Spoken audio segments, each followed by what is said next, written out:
אם אדם רוצה הצלחה בחיים, וזה יסוד של כל החיים של בן אדם, וראיתי את זה פעם אחרי פעם, בארץ, בחוץ לארץ, בקהילות שהייתי, כל הזמן ראיתי את זה. אנשים שקיבלו על עצמם לשמור את הברית, זה שבח שהקדוש ברוך הוא משתבח בו בשמיים, 3 הקדוש ברוך הוא מכריז עליהם בכל יום. מי שברך מקודשא בריחו, אחד מהם רווק הדר בכרך ולא חוטא.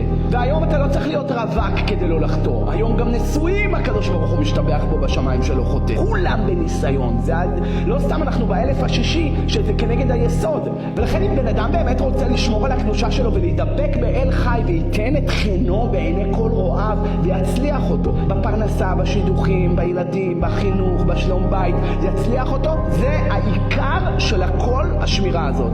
אז טוב, מעכשיו קיבלנו על עצמנו לשמור את עצמנו ולהילחם מלחמת מצווה כדי להיות דבוקים בבורא, כי הקדוש ברוך הוא שונא זימה, כמו שאומרת הגמרא בצדיק ו' סנהדרין. אבל מה נעשה עם כל מה שכבר עשינו?